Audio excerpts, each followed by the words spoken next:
recorded on Yugambeh land. We acknowledge their traditional custodians, elders past and present, and all Aboriginal and Torres Strait Islander peoples.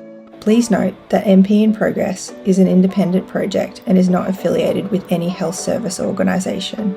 To ensure confidentiality, all identifying features have been removed from the case studies to protect patient privacy. The content shared here is for teaching and learning only and should not be used as a substitute for professional medical advice or evidence-based clinical decision-making. Always refer to current guidelines and collaborate with your healthcare team in practice.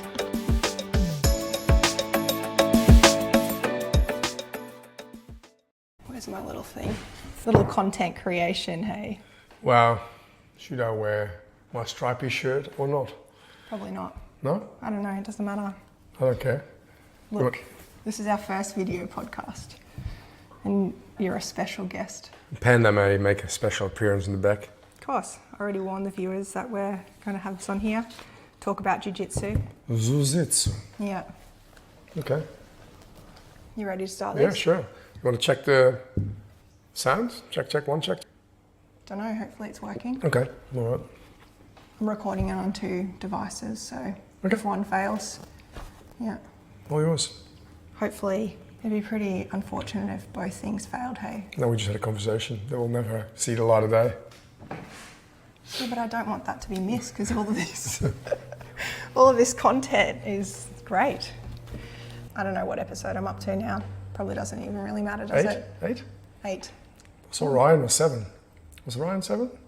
No, he was 6. Don't bleep this up. Don't fuck it up. Don't fuck it up. Yeah. Now I have to edit it and say that this is explicit content in my That's podcast. why I said bleep. Professor Gerben Keijzers, Dutchman, emergency specialist, double black belt. Judo and Jiu-Jitsu. That's it. And what else? Lover of dogs. Double dog dad. Double dog dad, yeah. Gerben, Panda and Teddy. Panda and Teddy, you can't see Panda, but she's sitting on my feet. Yeah, she's absolutely beautiful. I guess we'll talk about your, what are they, accolades? Yep. Yeah. So what I Googled this morning, because we're good friends. I probably should know this without Googling it, but so far it's in 2025, you've corrected me, it's 175 publications, correct? Something like that, yeah. And $27 million worth of grant funding. Been part of, not necessarily been leading all of those, but yeah, I've been part of 50 plus grants. That's amazing. Sounds like a lot. It is a lot. Edith usually says, what do I see of that money? Nothing. I know, wouldn't it be so good if that actually went into your pocket? Yeah. But you know, we get to employ good people to help with research, and by getting more grants, we keep those good people, so it works out well. And in terms of what else you do, you're an emergency consultant? Yeah, I'm a senior emergency physician. Here we go. Well, if you've done it for more than 7 years, you automatically get the word senior. So I've been a consultant since 2008, so that's a while ago. 17 years, wow. Senior? 17 years as a consultant, yeah. Yeah, but I'm saying you're senior. I'm senior because I'm not young anymore. You are young. Youngish. Youngish. So I guess it's a mix of guests that I always have of nurse practitioners, doctors, I've had some a pharmacist, and I'm kind of tapping into expertise in the clinical reasoning, research, education point of view. So thanks so much for agreeing to be a guest. More than happy. We'll be rolling after this recording, doing some jiu-jitsu. Yeah, we won't video that. We won't video that. We won't video that. No wristies. No wristies on video. No wristies on video. Wrist lock is the best. Wrist locks. So let's get into our first question. Clinical reasoning in practice, it's a bit of a not very well explained topic, which is very important to both of our roles, I guess, as a nurse practitioner and as a doctor. I think that 80%, they say, of diagnoses, and we know how much you love percentages. I love percentages. Of essentially the history taking and the physical examination, what is going to give you a diagnosis. So can you talk us through what you think is the best way to do your clinical reasoning? Or how do you think the best way is to get the correct history and physical examination to get the best possible differential diagnosis list? So obviously if people are junior and they're learning, they need to understand all the basics. And as a result, I'm talking now about medical school, so but there'll be an overlap with other clinicians, including nurse practitioners, where you often get rewarded for just blurting out a list of 10 things that could be going on. What's a differential diagnosis of belly pain? And then they just vomit up 20 differentials. But really, you need to think about what makes sense in this patient, with this age group, with their background, with their story. Like a 19-year-old isn't going to have a ruptured AAA. I mean, it's possible, but it'll be like 0.01%. So you really need to put things in the context of that particular patient. And that often needs a little bit of knowledge, needs a little bit of expertise, because I think if you get taught that AAA is something you shouldn't miss, then you may blurt it out as a differential. But I usually say to my medical students, listen, give me the number one thing that actually is the most likely. And you can talk about all the other things that you don't want to miss, but if it's 5 seconds of abdo pain in a 19-year-old, we can stop talking about AAA. It's just not what it is.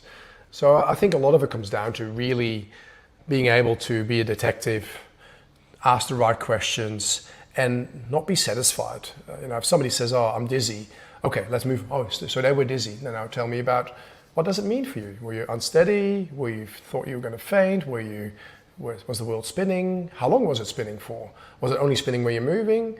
So I think that you need to then ask those questions with a detective head on and really not be satisfied with an unclear answer. Some people say, "Oh, the patient wasn't a very good historian," which can be true. But often it just means that we have to then reframe the question and really focus. So for example, as clinicians, we want to not miss the serious stuff. So if somebody comes with a bad headache, then somebody has, it could be a subarachnoid. And what do we ask? We say, was this the worst headache ever? And the patient will say, well, I'm in the emergency department. Surely I should say yes. Where if you would ask, if you compare this to other headaches that you've had in the past, where does it rank?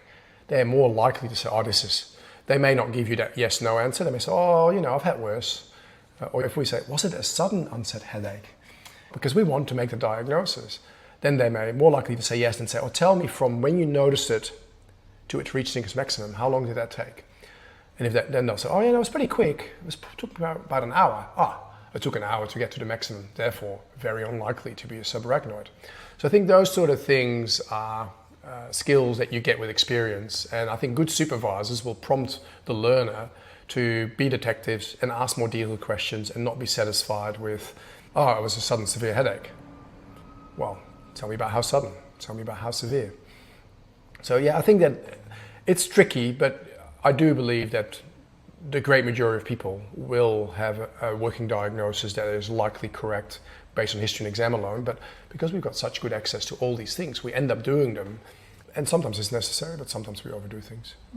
I think there was something that I read in a book recently that essentially we're over-investigating people, or we're doing unnecessary testings because we're not looking at the probability of what the diagnosis could be and doing the correct testing. And then you get something on CT that the patient could probably live a really happy long life with and not do anything about. They're called incidentalomas or vomits, victim of medical imaging technology. So you're right. I mean, if you have, based on history and exam and their background and comorbidities, if their risk of something is tiny, then often you can do more harm by doing a test. So you probably only should do a test, as you say, if you reach a certain threshold that you think, this is moderately likely. By doing the test, I can either make it way more likely or way less likely. But a person who had 1 second of fleeting chest pain in a 21-year-old and have a normal ECG, you're not going to do you're not going to do an angiogram. You're not going to do a CTPA. You're going to need more bits of information before you pull that trigger based on not just that one single bit of information. So you need to find a threshold where pulling the trigger for the next test is going to give you more benefit than downsides, which is tricky because we're worried about missing stuff rather than being rewarded for not doing stuff. If we're missing stuff, I guess, unless it's critically life-threatening, especially in emergency, that's what the good safety netting is for. That is what it's for. I mean, I think you you risk stratify. So, when we do a history exam, it's basically part of a risk stratification. And if people are not too uncomfortable, they have normal vital signs, they have half common sense, they've got a way to get back to the hospital or other medical care, it is okay if you haven't got a diagnosis. And I often say this to patients. If I send you home 10 times, there's maybe a chance that you have to come back 1 out of those 10 times, but otherwise we'd have to do a test for 10 out of 10 people. And if the patients are on board, they have half common sense, they understand that we haven't ruled everything out, but that they're currently safe, that's fine. The tricky thing is that if there are potential special populations where they either don't fully understand the instructions, they are fully by themselves, they're in a vulnerable population, you may end up over-investigating those a touch more because they're more likely to fall through the cracks. But again, that comes down to experience and knowing the system that you work in. Some great advice. We talk about clinical reasoning, and now we're shifting more, especially probably an expert in this, evidence-based practice versus traditional medicine methods. Can you talk us through what that actually means, and can you put it into context with maybe a clinical scenario? Sure. So evidence-based practice, people glaze over when you talk about evidence-based practice because they think it's about research and evidence and reading papers. But if you look at the actual definition of evidence-based practice, it has 3 elements. So the first element is the best available evidence in the literature, which can sometimes be nothing or very little. The second element is the clinical expertise of the practitioner. So if you have a lot of experience and you've seen certain things lots of times, you can use that as part of your decision making. And the third thing is the patient's beliefs and expectations and cultural backgrounds. So evidence-based practice or evidence-based medicine sometimes gets a bad rep. People talk about research, but really it also incorporates you as a clinician and the patient in front of you. So you may have a similar presenter. I remember doing a short stay around with 4 sore throats, and I did 4 different things because they were slightly different backgrounds of patients, different expectations. One just had a sore throat, one had clearly a glandular fever, one had recurrent tonsillitis that wanted the tonsils out, and I forgot the 4th one. But what it comes down to is that you need to incorporate the patient really in that evidence-based practice. So sometimes if the evidence is excellent, there's multiple studies showing that X is better than Y, you should probably do that, and that's why we give aspirin to people with chest pain, because we know it reduces the risk of future heart attacks. But if their evidence is either non-existent or very weak, then you just talk to the patient, say, do you feel strongly? Like for example, if somebody comes with a dog bite and it's just on a bit of fleshy bit, some people will just knee-jerk to give them antibiotics, but the real risk of an infection is probably in the 5 to 10% range. And if you then give antibiotics, it probably halves it. So I sometimes talk to the patient and say, well, the evidence for antibiotics isn't great. Have you had bad experiences with antibiotics before? Would you prefer to reduce the risk from low to slightly lower with some antibiotics? Or would you say, well, I'll just see how it goes, and if it gets a bit red and warm, I'll come back. And then now they're part of the decision making, and whatever's going to happen next, they've been part of that journey, and I think they probably have a bit more buy-in. By having more buy-in from the patient, it's probably also more likely that they'll understand that there was a choice. So those things play a part in evidence-based practice. So the traditional medicine, I think, was probably more paternalistic, where we just tell the patient what to do, where now it also comes down to gaining trust, explaining, giving the patient some health literacy, and sharing the discussions that aren't black and white with them. And that's one element of evidence-based practice that people often overlook. So applying it with the patient and sharing that decision-making. There's one that I love to chat to you about, the ABG. The ABG? That has really nothing to do with the patient usually. We usually decide to do an ABG or VBG or a blood gas. Yeah. So, clearly, there are lots of reasons why we want to know people's blood gas, and in my mind, it's mainly of relevance if you want to look for type 2 respiratory failure, or if there is a potential metabolic component, purely for oxygenation with our current SETS probes. If you've got SETS of 90 plus, it means that your PO2 is greater than 60. So I'm not sure why you need an arterial gas to show that somebody's PO2 is greater than 60 if their SETS are over 90. And the same thing if their SETS are 80 in that blue, I know that PO2 is 40. So why would I want to stick them in the artery to know that the PO2 is 40? Because there's lots of adverse outcomes of sticking a needle in an artery. plus pain. There is evidence from, goes way back, but there was papers that suggested that people with DKA and COPD delayed coming to a hospital because they hated the idea of getting stuck in the artery. So I think we need to really ask ourselves, why do we do what we do? And just be like, oh, this is what we've always been taught, isn't probably not the right reason. So I think that there's a few, we're meandering a little bit, but there's a few sentences that usually gets my ears up. So if people say, oh, just to be safe, or just in case, or to be complete, means that they don't know why they did the test. It just means that they think that they're supposed to do it, but they haven't actually thought about it. It's just a knee-jerk reaction. So if I hear those, oh, to be sure, oh, we may as well, or all those sentences, just means you haven't thought about it. You're just copy and pasting. And it may still be the correct way to do it, but as long as you think about it for at least 5-10 seconds and say, I can justify why I do it, not just saying, oh, for completeness or to be safe, because I think that's bollocks. I love it when people do that in the emergency department. And what to say, just for completeness? Yeah. So why are you doing a PET scan then? Yeah. You should do an LP for completeness. But you know what I mean? Like, I think that it's just a throwaway comment, but it represents their lack of critical thinking around what they're doing. It's part of the culture, and as a result, it's easy to go with the flow than actually to say, actually, no, I don't need this. Because then you have to justify it. Where if you just go with the flow, you don't have to think about it. You can just cruise. It's like the surgical appendicitis, I guess, is a classic example. We'll just add on CRP, even though they've got all these clinical features of appendicitis. What's that going to change?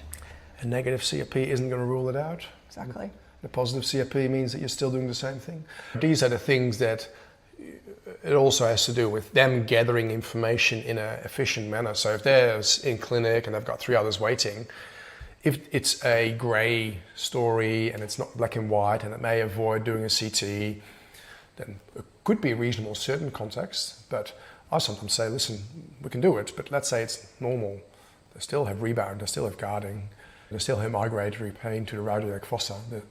It's still the most likely diagnosis. I think that this then comes in from their point of view is they don't want to take people to theatre who don't have an appendicitis. And that obviously they have their own KPIs, they have their own key performance indicators where less than 5 or 10% should probably have a negative laparoscopy. If that just reduces that one person not getting a laparoscopy, it could be reasonable, but in a majority of cases it's not going to make a difference. Let's talk about likelihood ratios and simplify them.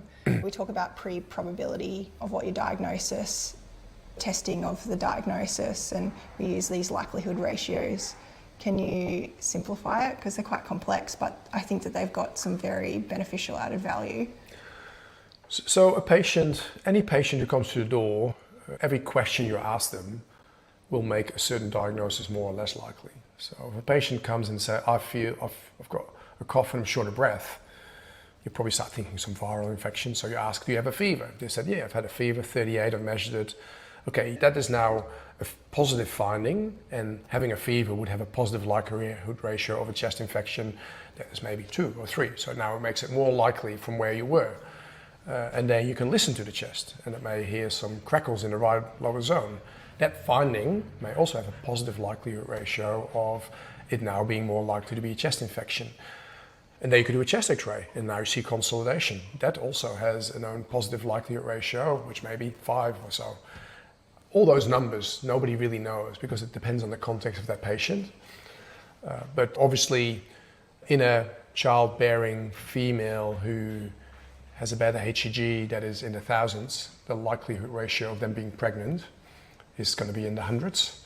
But if you did a beta HCG on a male or a person without uterus and ovaries, and they had a positive beta HCG, then the chance that they're pregnant isn't. They're probably going to have testicular cancer or something else that raises the beta HCG. So you still need to put it in the context of the patient. But in simple terms, every finding on exam or every test, if you want to rule in a diagnosis, if that test is positive, it will have a positive likelihood ratio. And a useful test will have a positive likelihood ratio that is 5 or 10 or 15. It means that it makes it way more likely you've got the diagnosis. The same thing for negative likelihood ratio. If the test was negative, if you started out with a 5% chance you had a diagnosis and now the test is negative, and the negative likelihood ratio is, like, let's say 0.01 or 0.02, it means that the chance that you now have the diagnosis is much, much, much less likely. So if you had an atypical chest pain, normal ECG probably has a negative likelihood ratio of maybe 0.3, and then you do a troponin, which if that's normal, that would probably have a negative likelihood ratio of 0.02, something along those lines. So now it means that you've essentially made the chance that they have a ACS close to zero, and you're done. But there will be books and there will be papers that talk about what the actual likelihood ratios is. I would just say, as a rule of thumb, if it's over 5, it's positive. It will really make it way more likely that you've got the diagnosis. If it's less than 0.2, it makes it way less likely. But no clinician actually knows the likelihood ratios of most tests. Mm-hmm. Do you think it's beneficial to know that though? It is beneficial to know it because, like, for example, we often think about, oh, we shouldn't miss this. Like we talked about subarachnoid before. If somebody has a true severe headache that was truly sudden, that came on over seconds or minutes, what is the chance? Like if you ask this to 100 clinicians, I would think that probably the majority wouldn't know this. But like, what proportion actually has a subarachnoid? What's your gut feeling? So a person, let's say they're in their 30s or 40s, they say they had a sudden severe headache, it's pretty bad, it came on within seconds. What is the chance that they actually have a subarachnoid? I think that would be 90%. So it's 10%. 10%? 10%, probably less than 10%. Okay. So it's probably about 7 to 10%. So there's lots of, there's where epidemiological data comes in. So if you have epidemiological data of, let's say, a whole registry of everybody who turned up with a headache in an emergency department, and then you get all the historical, so we did this about 10 years ago, and you look at all the people who had a sudden severe headache, 7% had a subarachnoid. So if you know that the baseline risk is 7%, then now you're going to say, well, okay, so it's low to moderate risk, it's not high risk. So a negative CT will have a negative likelihood ratio of like probably less than 0.1. So now it goes from 7% probably to less than 0.5%. So now the chance you're missing something is probably less than 1 in 200 or less than 1 in 500. And you're probably done, probably. So it depends on who you are and what the patient looks like and if their pain is still there and how long it was since they had headache, all those sort of things. But if you started with true 90%, then maybe a negative CT wouldn't be enough. So if your starting point was 90%, one test with a negative likelihood ratio of 0.2 or 0.1 may not be enough to rule things out, but if you started with 5% or 7% or 3%, now it will be enough. Mm-hmm. And the same thing the other way around. If you're started with a risk of 50%, like crushing chest pain, some funky atypical T-wave inversions, but the troponin's up, now it's probably convincing enough to call this ACS, where if you had a person who's in their 20s who had atypical story, a normal ECG, and the troponin is, 40, and you go, that's probably not enough to call an ACS yet, because they started at a 1% risk, not at a 50% risk. So I'm not sure if that made it easier or not, but yeah, I think it's good to have a sense of what is the real risk, because I think we overestimate risk. And I do this betting game with my registrars, and based on the story they tell me, I may give them odds. Mm-hmm. So based on that story, what do you think is the most likely diagnosis? And they go, renal colic. So, well, I think based on that story, it sounds very atypical. I'll give you 5 to 1 if that actually is a renal colic. How much money would you put on it? And if they're really confident and they say, I'll put $100 on or $200, that means that their pretest probability is pretty high. If they're saying $1 or $5, that means that their pretest probability was actually pretty low and they're actually not that sure. I did this with Chris Beers once. And what did he say? Can you tell the story? Yeah. So he was a senior reg at the time, and he told me a story about a young female with bilateral flank pain. And I stopped him right there. I said, bilateral flank pain, it means that it's not renal colic. It's not pyelonephritis. It's possible, but purely you telling me that it's bilateral, I can stop listening already. This is an atypical belly pain that is unlikely to be that. Clearly, it could always be a renal colic, but bilateral should really raise your alarm bells. And I said, based on the story, I'll give you 4 to 1. He said, okay, I'll put a carton of beer on, he said. So I think he came about 11 p.m. gloating to the short stay where I was, showing me the report that there was a renal stone. I said, oh, well, what the lesson for me, I said, is that I probably should have just examined the patient myself, because clearly there's something in that story that I didn't pick up on what you're telling me. The next day I get a text message from Race. I said, oh, your patient with a renal stone, they have amended the report. It wasn't a renal stone.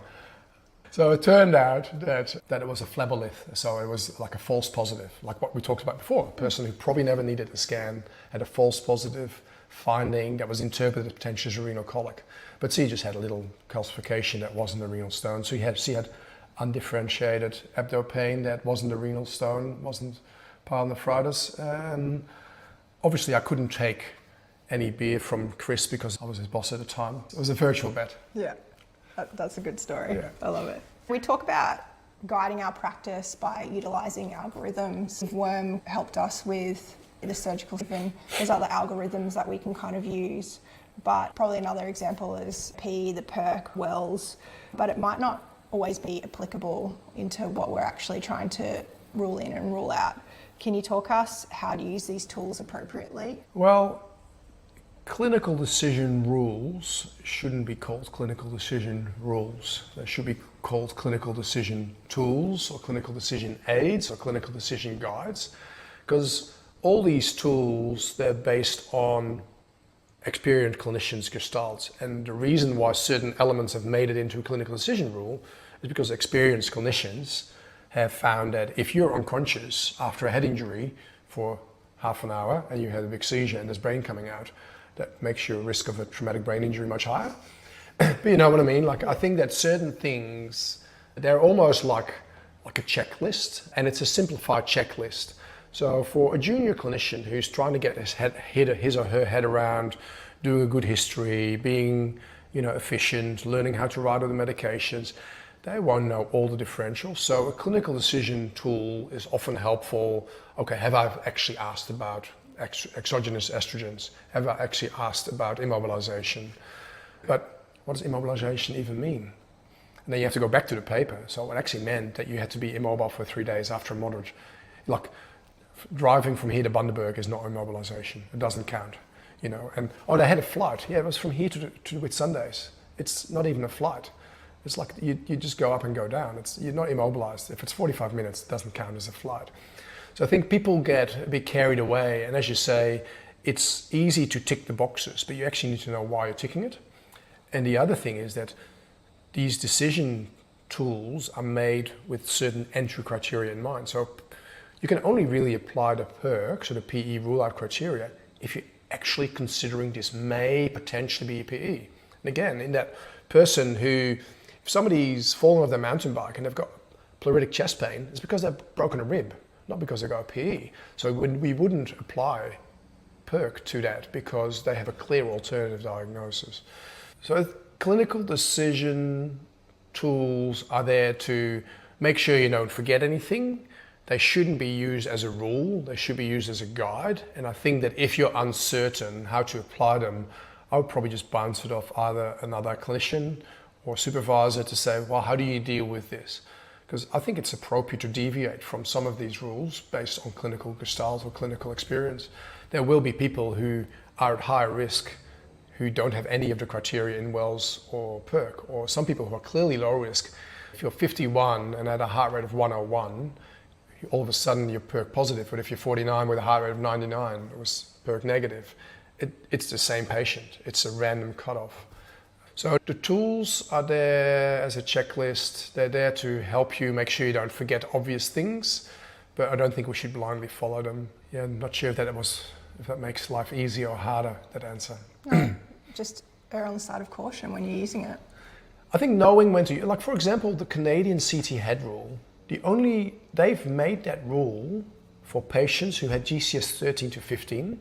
You had to be amnesic or disoriented. That's how you entered the rule. So who needed a CT head? You had to have all those three. So but people apply this rule, even if people were never amnestic or unconscious or disoriented, they just bumped their head. So they should never get that rule. They should never get a CT because they're just GCS 15 with no symptoms. And the other way, if they had a GCS of 11, they should also not enter that rule, because the entry criteria to do that rule was 13 to 15. If you have 11, you should probably just go straight to CT. So I think that there's so many tools and rules out there, but there's probably only 7 or 8 that have been properly derived, validated, externally validated, and then shown to make a difference. There's only 7. So the Otto ankle, Otto knee, PERC, age-adjusted D-dimer, Wells 4, DVT, and the last one escapes me. And everything else, probably I just, aid memoirs or checklists. They're not black and white. If you really like this topic, which surely you will, there's a fellow, he's a Canadian emergency physician. His name is Justin Morgenstern. He does a blog called First 10 EM. He has an excellent summary on why he thinks clinical decision rules are not so good. So Google First 10 EM, including clinical decision rules. The title of the blog is Clinical Decision Rules Are Ruining Medicine. Have a read of it. It's entertaining. I'll post it on the episode. Sure. Yeah.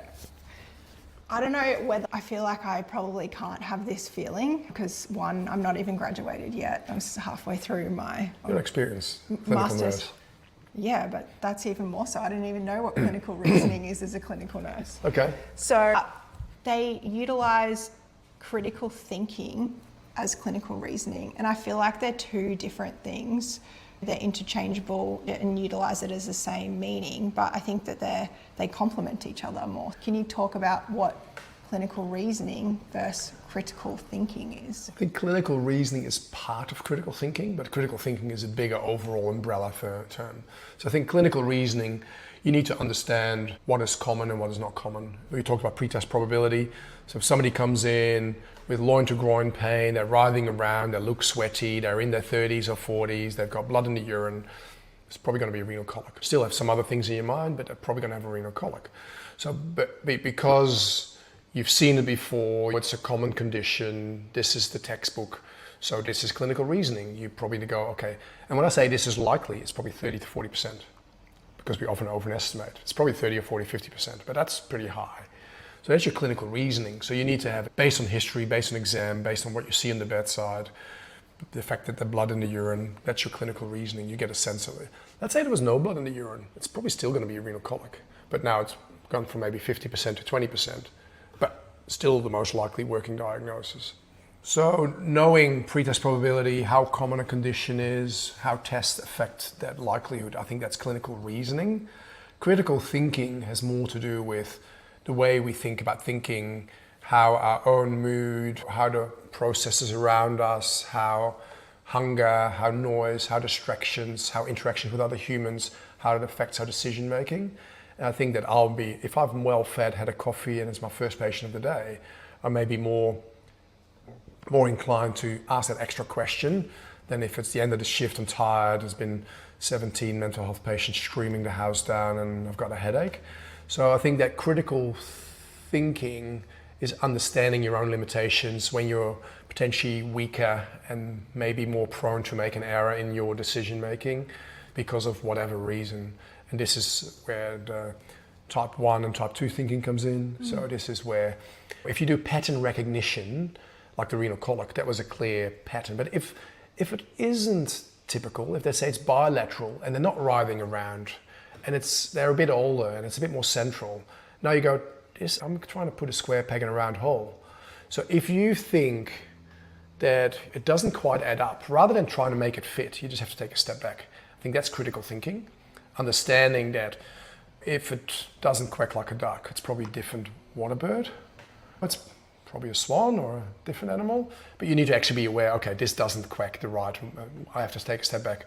Either recollect the information, use more type 2 thinking, so more deliberate thinking, or even say, like, although I'm a senior emergency physician, there are still on a daily basis where I run something past another consultant and say, just picking your brain here, am I missing something? What do you think? How would you approach this? Because it feels like I'm just knee-jerking to a decision because I want to make it fit and I'm tired and cognitively I'm tired and I can't really think anymore. Let's take a step back. Can you think for me? Can you help me out here? And they go, well, actually it doesn't quite fit, does it? Let's approach it from the left or the right rather than try to go through it. So I think that's critical thinking in my mind.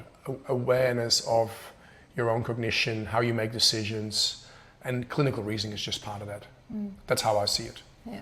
I always have questions because it kind of guides our chat, but essentially I think that we could probably go into the problem representation question of presenting it with somatic qualifiers.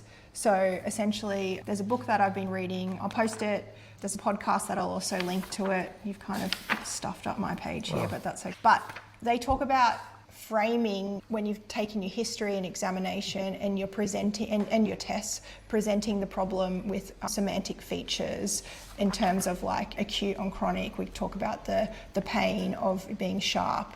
There's some other qualifying features that it is. I'll try to find it. Here we go. Unilateral, bilateral, which we talked about. Progressive, intermittent, sharp, dull, sudden, gradual, single, recurrent. And I guess framing that, which Charles also got me to do early on in my presenting my history of physical examinations and my findings of the tests that I ran, and you were able to get a better list of differentials that you have as well, or maybe you've missed something. No, I think that depending on the story, certain things will just not be in a differential. Like if you said that, oh, this person had a syncope, and I said, well, tell me about the syncope. And they said, oh, you know, they were unconscious for 5 minutes and had a little bit of jerky movements. Well, that's not a syncope then. So I think that you need to, by telling me the story and actually knowing, like as you say, like a bilateral flank pain, could it be pyelonephritis? Well, it could be, but it's all of a sudden makes it less likely now. So I think that those features are important. I would probably say that what I like, and I teach medical students, I usually try to get, I mean, they are taught to tell the story and then come with differentials. So often when they report, they do it chronologically. This is a 57-year-old female who was walking the dog. It was 6 a.m. in the morning. It was a bit drizzly. And then I started to feeling a little bit of a pain in the left lower. And I'm sort of going somewhere else with my brain now. So I think it's best, especially in an ED setting, to tell me what you're thinking in a one-liner. This is a 57-year-old who I think has diverticulitis. I'm moderately certain, based on the fact that he's had it before and it feels the same. Okay, all right, tell me the whole story now. Now I know where this story is going. You have a working diagnosis, you're moderately certain that's what it is, so you're open to the fact it could be something else, versus this is a patient who's really uncomfortable, they are tachycardic, they have significant belly pain, they have no clue what's going on. Okay, so they're sick, but you have no working diagnosis. Okay, that's fine too, I can work with that. Versus this person has a textbook presentation of renal colic, I want to do a CT. Okay, let's go over the story to see how textbook your textbook is. So I think having an opening statement to the person you're reporting or referring to will help them focus where the rest of the story goes. So that one-liner sets you up. So I think this patient needs to come in because they've got CT proven appendicitis. This is an easy referral because it's CT proven. That's the donut of truth has given the answer. Versus this is a patient who have no idea what's going on, but they're sick, they've got a rigid abdomen, and you're going to have to be involved. And then you can tell the whole story.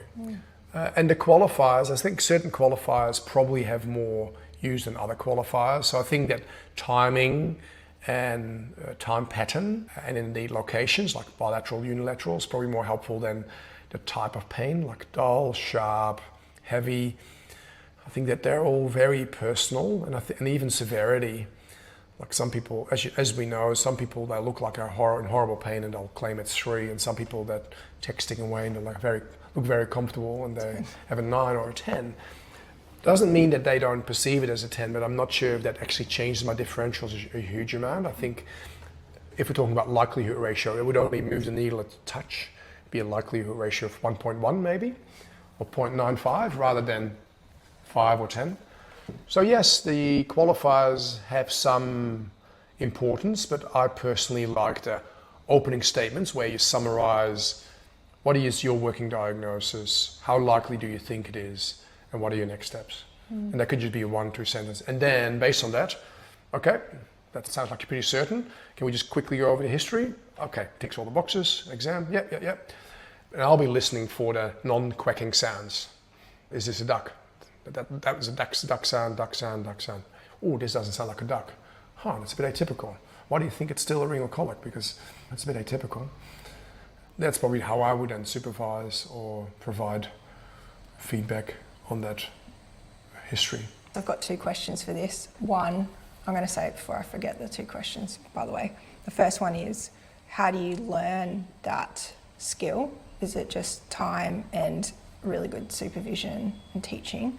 And 2, if you frame it that way, does that then create bias for the person that you're presenting it to? Possibly. To have a premature closure? Yeah, possible. If I have a good SHO that I trust and that I've worked with for months, and they say, oh, I'm pretty sure this is this and this one, I may be, okay, because they're confident and they've been good in the past, you may then accept what they're saying is correct.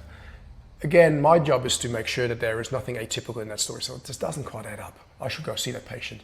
And I also say to my residents and medical students, like, it's my job to supervise you, but it's also your job to ask for supervision. If you think that I'm giving you advice and it may be, oh, you know, he's busy, he's tired, he's hungry, he just says, oh yeah, this sounds fine, just do that.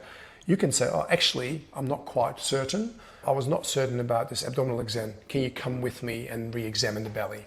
So I think that's one of the things that I can do better, is often actually go and see the patients. If the story is classic, standard, they're going to be referred regardless, then there's going to be an inpatient team looking at the patient. It may be different than if this patient goes home. But yeah, there is always that risk that you assume what the person's saying is correct. But that's then based on prior experiences with those people. If I've got an SHO or a new reg that I've not worked with before, I will go see the patients the first few times to get a sense of how close their truth is to my truth, and to get a sense of, okay, yes, I can definitely trust 100% what they're saying. And if people say, I don't know, or I'm not sure, I would prefer that over people making shit up. So, you want to obviously, I get questions from inpatient teams. They say, oh, what about XYZ? I say, I actually didn't ask that question. Sorry, I'll have to get back to you. That's the best way to go about it. But yeah, there is that risk of bias. Then again, it's a trade-off between being thorough and being efficient. So if you do the whole story with everything, and it's a complex medical patient, and the person listening doesn't know where the story is going, that could lead to other types of bias. So it's a trade-off. So being aware that if you get a short version that you may not get everything, and that you make a decision based on incomplete data, means that I'm aware of that. And as long as the treating clinician, or the person I'm supervising, is aware of that as well. And I sometimes say, listen, do you want me to go see the patient? Are you happy? I can come, if you get stuck, I'll come and talk to them. So I'll offer it if I feel like either they show some sign of uncertainty about the advice I give, or because I think this doesn't quite add up. But we're not going to be 100% correct all the time. No. And again, then there's a safety netting, as we discussed before. Yeah, I'd like to think that and the thing is that if you do have to say it in one sentence up front, it means that you've had to synthesize your thoughts and actually come up with that, which means that you've done some extra thinking rather than just regurgitating the story. So I'd like to think that my way probably reduces some of the, maybe not the bias, but it probably helps with the critical thinking. Who knows? No way to prove it. Well, you will find a way to prove it, because that's who you are. Second question. You forgot. No, I think we've kind of discussed that. Okay. Yeah, I think it's a lot. It's a lot. It's a lot. I think we'll probably nearly wrap it up, but you're an expert on, I don't know if you'd call an expert, or you're very passionate and you've done a lot of research on biases. And I think as an emergency clinical nurse, I have done my first year now of my NP training, and I have been incredibly lucky to not have any critical incidents, because I've formulated biases pretty quickly on the patient and put it down to anxiety, or they're just misbehaving, or it's drugs, or this and that. I think that is very dangerous. And recently I've involved in a case that this patient's like very unwell. They've got pericardial effusion and pleural effusion in a middle-aged woman who you don't have the diagnosis, and from the endobetogram she looks like shit. And we've popped in a chest drain, and she had some anxiety previously, which we had to talk through because of pain. And then I've come to this patient, she's complaining of this severe pain, is profusely diaphoretic, and another team came to assist me, and they're like, oh no, we've come to her already, she's anxious, there's nothing wrong with her. And I think that that's really dangerous, that you're assuming without taking the whole picture into consideration. And yes, maybe she's anxious and whatever, but you haven't gone through everything else. And you've seen it with adverse patient outcomes of forming this bias. But can you talk through some steps of how, as clinicians, that we can minimise our bias? And I guess you're an expert in emergency of saying, I'm hungry, I'm tired, having that critical thinking, or taking a step back and being like, this patient is just behaving really badly and it's affecting me somehow, it's triggering me. How am I going to make sure I step back and not make these premature closures or lead me down a track? Yeah, so we talked a little bit before the podcast about cognitive biases, and there's a fella, an emergency clinician epidemiologist in Canada called Pat Cross-Carey, who's written about cognitive biases, and we did an opinion piece on that as well, where we list probably 20 different biases, but also ways to avoid those biases. So I can provide you a link to that paper. It's called Using Metacognition in Clinical Decision Making. The interesting thing is that even if you're aware of all the types of bias you can have in either diagnostic processes or in patient assessments, even if you're aware of it, the chance you're going to fall prey to it is still the same. So I think that the best evidence suggests that even although I may know about premature closure or anchoring or zebra retreat bias, which means that if you hear hooves, you should really think about horses, not zebras, because they're way more common. So there are a few more things like that. But I think people fall prey to them because they're often atypical stories. And I guess this is where the square peg in a round hole comes in. If you think that you're just trying to make it fit with a diagnosis, it's probably best to say, okay, let's step back. I'm aware, I need to have some awareness. So that critical thinking comes back in and saying, clearly atypical presentations are common. We see atypical presentations all the time, but there's atypical and then very atypical and then very, very atypical. At some stage you have to say, well, I'm really sort of grasping at straws here. I had this patient once, this is over a decade ago. He looked like he was anxious, like 23-year-old. He said, I can't breathe, and he freaked out and he was breathing fast. And then he ended up with getting some ECG and a chest X-ray, and it was all interpreted as normal by the initial treating clinician. And then he came back 5 days later, and he looked like he was just freaking out. But he was sweating. The panic attacks usually don't sweat, so you go, oh, this doesn't quite fit. So we did a venous blood gas, a venous one. So if he was freaking out and he was hyperventilating, you probably expect his CO2 to be low, so 20, 25, maybe 15. His CO2 was 80. So he had type 2 respiratory failure, and then we ended up repeating the chest X-ray. Turned out he had subglottic stenosis. He had something pushing below his carina, meaning that he was breathing through a straw. And whenever he was freaking out, it was probably turbulent flow, and he was just not getting air in. And when he was relaxed, it was more laminar flow, and he could actually breathe normally.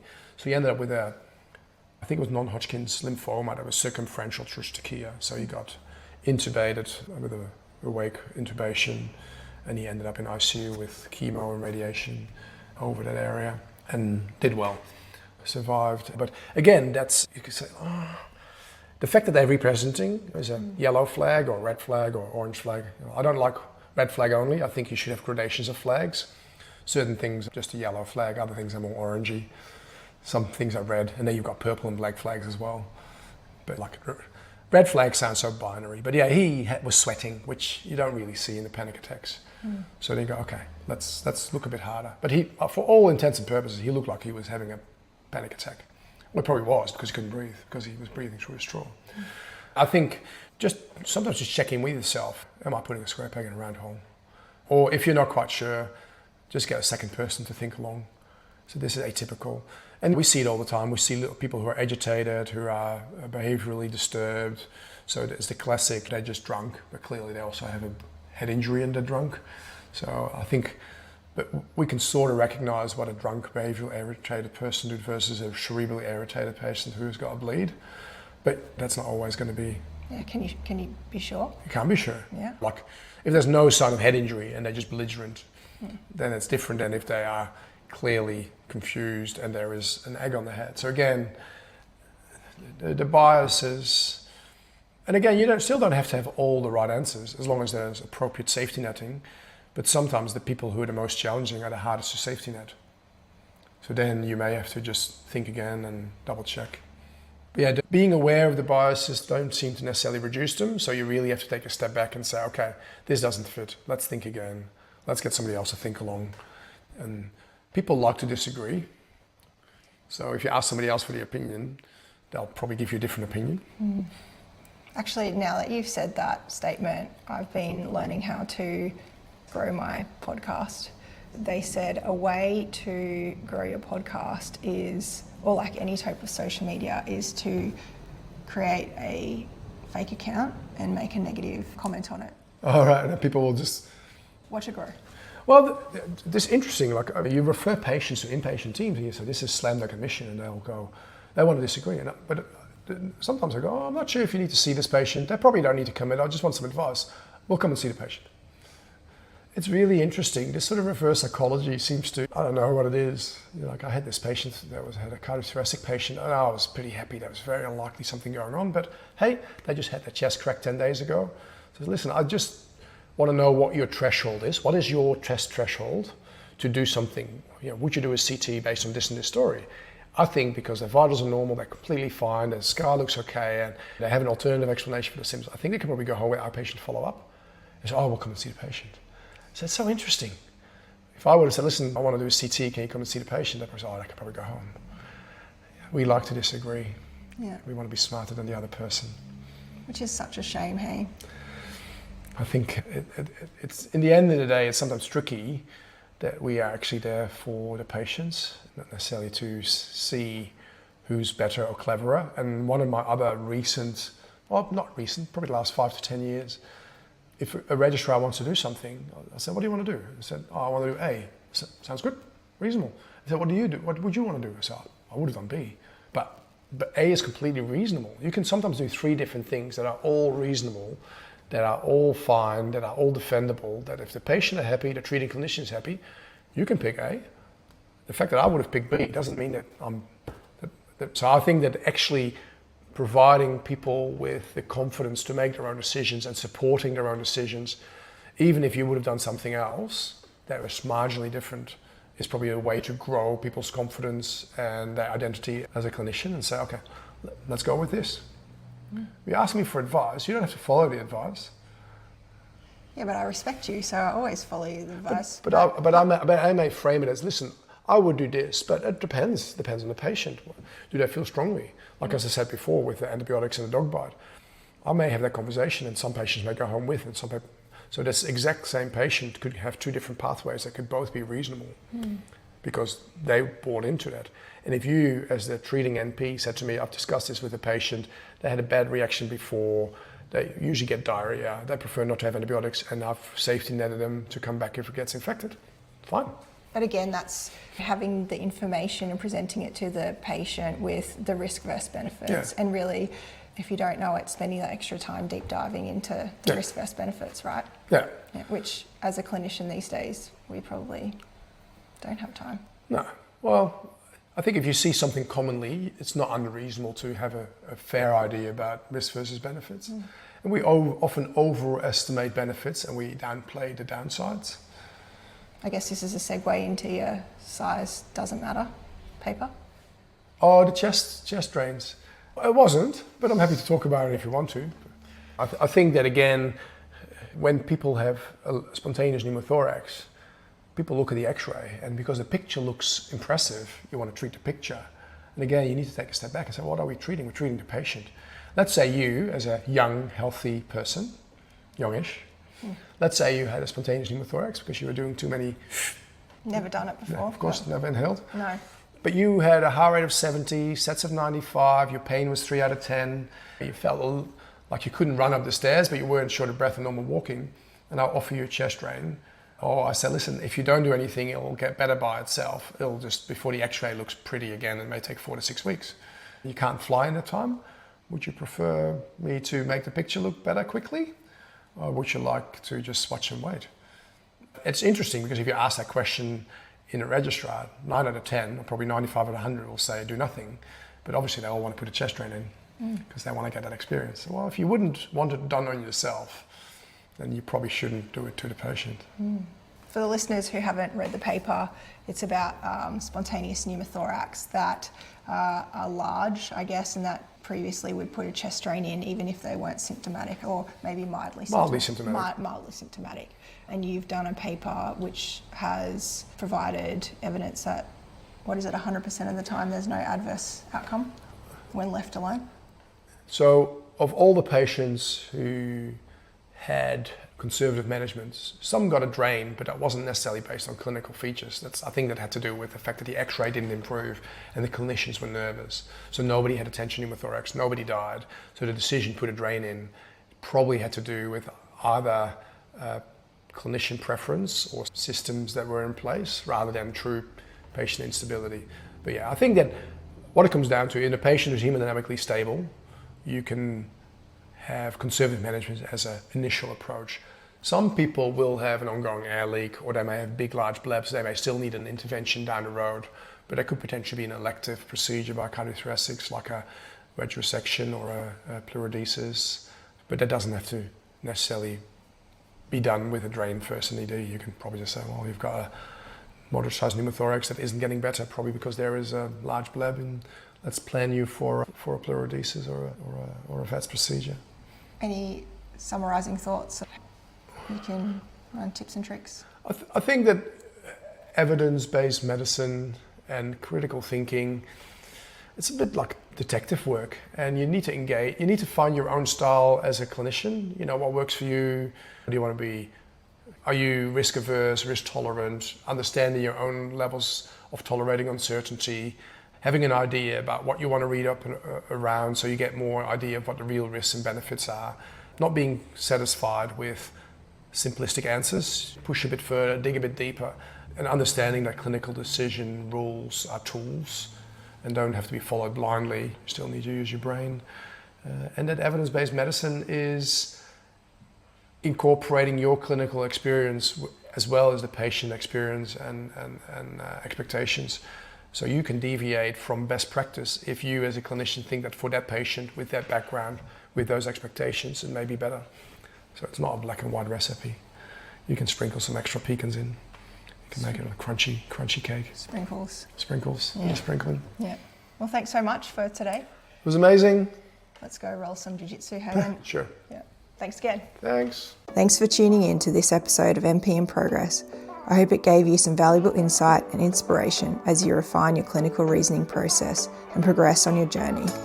If you'd like to catch video content from the podcast, don't forget to subscribe to our YouTube channel, MP in Progress. For updates, behind the scenes moments, and more, follow us on Instagram at MP in Progress Podcast. Keep learning, keep growing, and I'll see you in the next episode.